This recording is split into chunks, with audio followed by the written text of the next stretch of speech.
Hi, everybody. Michael Barris here for part 6 of Speaking for Career Growth. And today our topic is revealing what's inside you. And this comes from my own experiences, watching how listeners get galvanized if anyone comes in contact with any genuinely felt emotion. I'm not just talking about putting on kind of the corporate smile to look like you're interested. I'm talking about really feeling things that move you and genuinely make you want to share your emotions with the audience. Let me give you an example. There was a project manager who took a tour of a plant in Africa that was owned by a British company, and she was very upset by the views of poverty she saw all around the plant. So when she came back to give her report to a live meeting of higher ups at the company in London, she couldn't help getting overcome. She was talking about seeing children begging in the street, people who were sick, people who were malnourished. And it's the kind of thing where maybe you've seen someone get so upset, they say, "I'm sorry, I didn't mean to get so upset."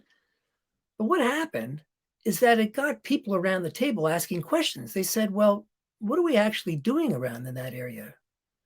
We have a corporate social responsibility program, a CSR program. Is there anything more we can do?"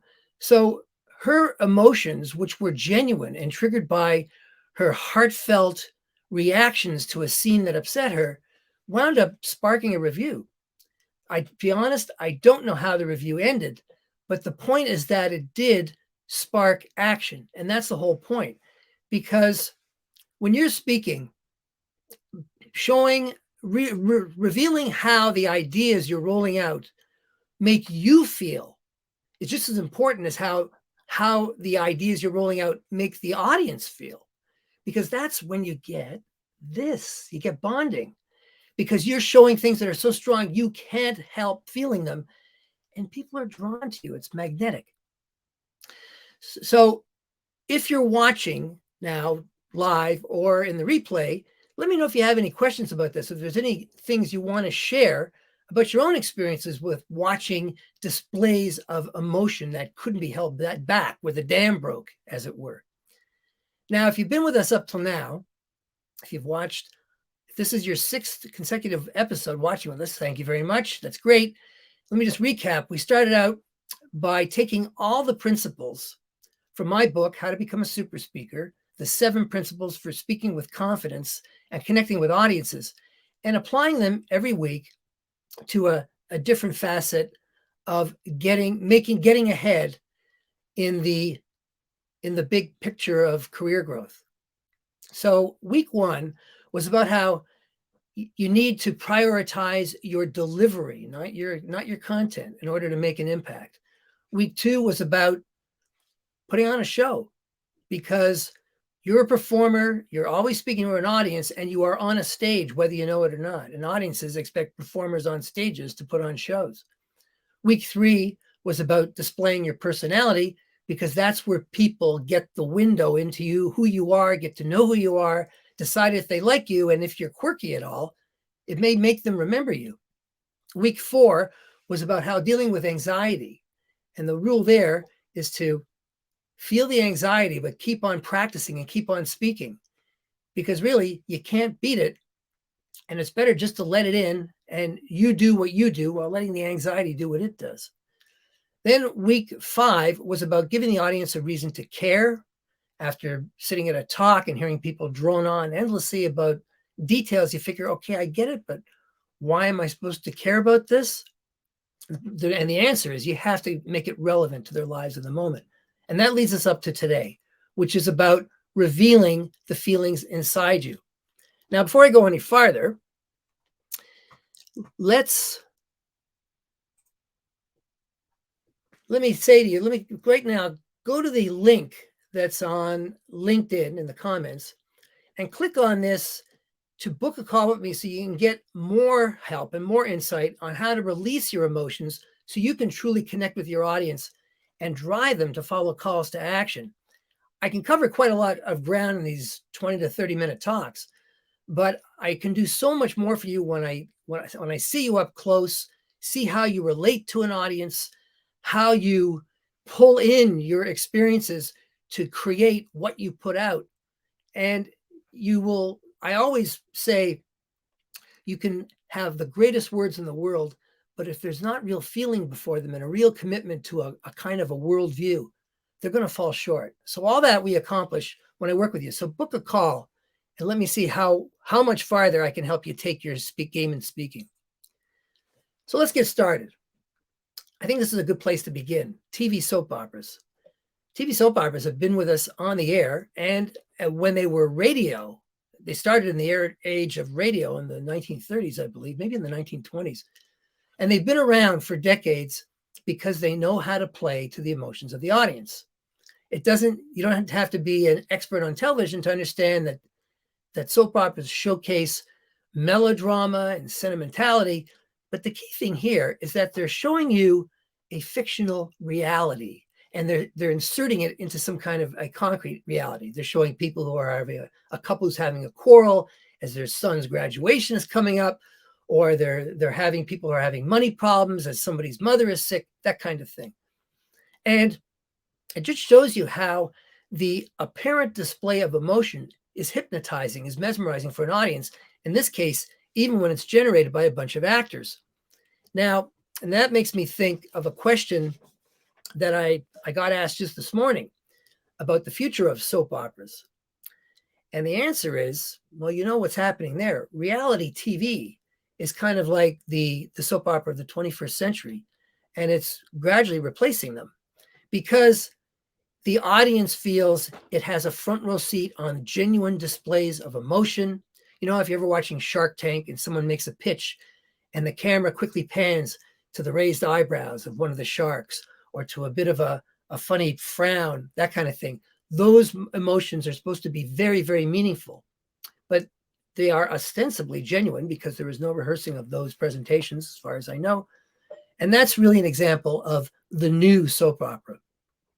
So the question is, though, if revealing emotions is so powerful and has the ability to transform your career by driving people to follow calls to action, why don't speakers use it more often? And there are perhaps three, maybe more reasons for this happening. Number one, first of all, not all speeches lend themselves to getting all, as we would say in Yiddish, verklempt, meaning overcome with emotion. There has to be a natural progression to that. It can't appear fake, or else obviously it's going to fall flat. It's going to fall flat and resound as something fake. And secondly, it is hard to do without the right stimulus. A stimulus could be the words in your speech, the feedback you're getting from the crowd, the moment in the room, all those things. And then finally, possibly the most obvious one, not everybody wants to make themselves look vulnerable publicly. And it's understandable, especially if you're at work, you're in front of your peers, you're in front of your higher ups, you're afraid of looking possibly ridiculous. And isn't that the main reason why so many people always say that public speaking is the most fearsome thing on the planet? They're afraid of looking ridiculous. But if you can gain control over this fear of showing yourself publicly, you will give yourself access to a tremendously powerful tool. I'm going to show you something simple, how simple it can all work. That's me and my dog, Wendy, or my late dog, Wendy. The point I'm making here is whenever a speaker expresses joy, anguish, or any other emotion, you can count on the spectators to move to the spectator's side. They do it almost instinctively. So if you're in the audience and you see someone speaking and they're getting upset and say, "Oh, I'm sorry, I didn't mean to get like this," or they're just so bloody happy, they're almost jumping for joy, you're going to move and think, wow, this is really fascinating. Because nothing fascinates an audience more than the authentic outpouring of emotion. The sad story here, as I show you this, you see how much I love Wendy in this picture. I've had a few dogs, and I don't think I'm going to hurt my other dogs' feelings if I say that I think I loved her more than any of them, just simply because she was like my little teddy bear. And maybe you have a pet like that. I was always happy every day to see her. Sometimes she'd be at the top of the stairs. Sometimes I forget where else she would hang out, but it was always a joy to see her every day, my little 4-footed friend. And I think for those of you keeping score, she was from Puerto Rico. She's what you call a Sato, who she might have been part Chihuahua. I'm not even sure, a long-haired Chihuahua. And you can't see her face in this picture. Maybe in another presentation, you'll see it someday. But at any rate, there's me showing emotion for all of you publicly to make the point that people can't help being pulled in. Wow, there's a human being showing genuine feelings, and how moving, how magnetic. So the takeaway at this point is that you have tremendous material to create some great speeches or to make really moving remarks in a meeting or to lead a webinar. It doesn't all have to be facts and figures, serious business stuff.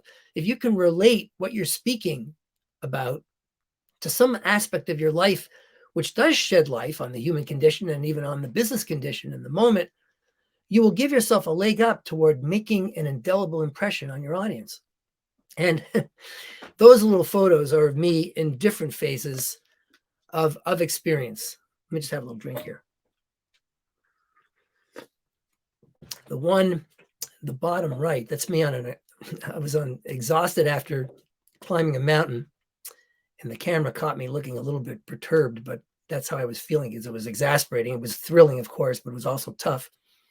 There I am looking, perhaps, I don't know what you call one on the bottom left, apathetic. One at the top left, I think I'm at a ball game in that one and clearly enjoying myself. And the one over on the far right, well, that's me on the train home from commuting back in the days when I would go to New York back and forth every day from my home in central New Jersey, just possibly looking like any other commuter on the train.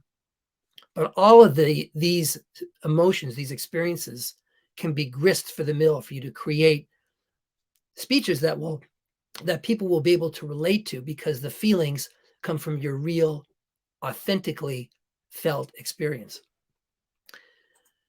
Now, let me tell you another story right after I have another little drink.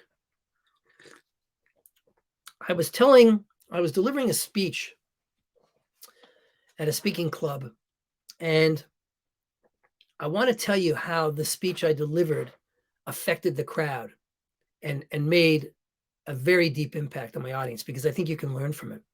I was talking about the time my mother became gravely ill, and she was in the facility where she lived, and the doctor had given her morphine to ease her pain, her discomfort. So I couldn't speak to her anymore using words. So one day when I was alone in her room with a caregiver standing by to assist, I started singing to her. My mother had been a singer and had a wonderful ear for harmony. She sang harmony better than anybody else I ever heard. And I started running through the songs that I knew that she would have loved, songs from the 1930s, 1940s, which also was the era of my parents' courting days. My father had passed away by this time. But all this was an important part of my mother's story, and I always loved these songs. So I'm starting to sing. I ran through a number of songs, and I started singing Cole Porter's Night and Day. And as I got to one part of the lyric, my mother, who was lying in her bed with her eyes closed, opened her mouth and sang one line along with me. And I was stunned. I pulled my chair in closer. I looked at the caregiver back and forth. We couldn't believe what we were hearing. And I pulled in my chair. My mother's still looking in a coma. I said, "Mom, you love these old songs, don't you?" And there was another little pause, and she opened her mouth again, and she said, "Yes." And that was the last conversation I ever had with my mother, because a couple of days later, she died. But when I told this story to my speech audience, I could feel them move toward me. Now, just so you know, we used to give out awards for best speaker of the evening, and I received that award. And I'm not telling you this because I was proud I won the award, but because of the fact I made such a strong impression with that story that it really changed the feelings of the audience. And that's what you can do. That's what revealing what's inside you can do. It doesn't just maybe transform you in the telling, it transforms them. And if you can get more of this transformative power out there, you'll have great power right in your mouth to change your own fortunes potentially. You'll drive them to calls to action. You'll show people that you have the ability to speak, perhaps on the spot, or to handle sensitive issues, to inspire people, perhaps. You could learn to do that. To become a thought leader. All this because you connect with your resource of feelings within you. Now, let me tell you about a client I worked with who benefited from all the things I'm trying to teach you here today. She struggled to resonate with her material. She used to complain that she found it dull. I mean, part of this might have just been her job. And let's face it, we all at some point have to deal with some material in our jobs, usually. And if you don't, you're a lucky one, that we may not find terribly interesting. It's just part of doing business. But what Alicia learned to do, was that I point out, Alicia, yeah, I understand that this stuff may appear superficially uninteresting to you, but is there no way you could look through it and try to find something you could connect with in some way, even just a little way? So she did that. And sure enough, she found a bit of her topic that did get her a little bit excited because it had implications for the future in her industry and her operations. So she learned to embrace the details that elicited her emotions. And in that way, at least part of the time, she became a more exciting and persuasive speaker. But because she got in the habit of trying to find the interesting material, it changed the way she viewed her job. She saw that there were opportunities that she hadn't even thought about to get excited.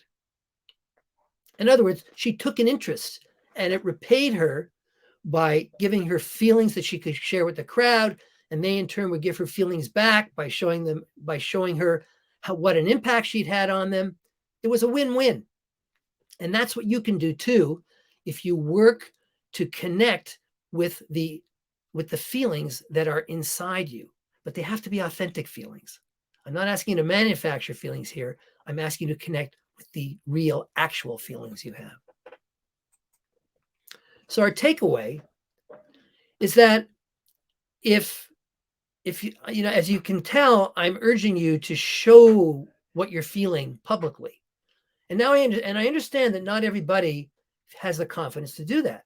This is an important reason why many people are afraid of public speaking, let alone of acting like a leader, because if you're going to seize your feelings and speak like a leader, you have to say, friends, we're not performing this way we need to do now. I'm seeing this happening within our ranks. We need to do more of that. So the message here is that if showing pain or joy unnerves you publicly, then you need to understand that exposing despair or delight to an audience, that's part of putting on a show, as I talked about a couple of sessions back now. You've got to do that if you want to give your words impact, because when you're speaking, you are on a stage and the audience will move towards you if you're putting on the show for them. And in this case, putting on the show is connecting with your feelings and sharing it with them. So as we said, to sum up here, if you want to impress the crowd, pick a topic that you know is going to make you feel something so strongly that you can't help showing it. Pick something that resonates deeply with you and that allows you to be authentic. Because if you can express genuine emotion, it will give your speech undeniable power. And what's more, it will make you remembered. It will cause your words to be remembered long after you've conclude them and deliver them. So if you'd like to learn more about how to connect with those feelings that are sometimes so difficult to access simply because of our self-doubt, book a call with me and let me at least have a call with you so I can do a little assessment of where you stand. It's a free consultation.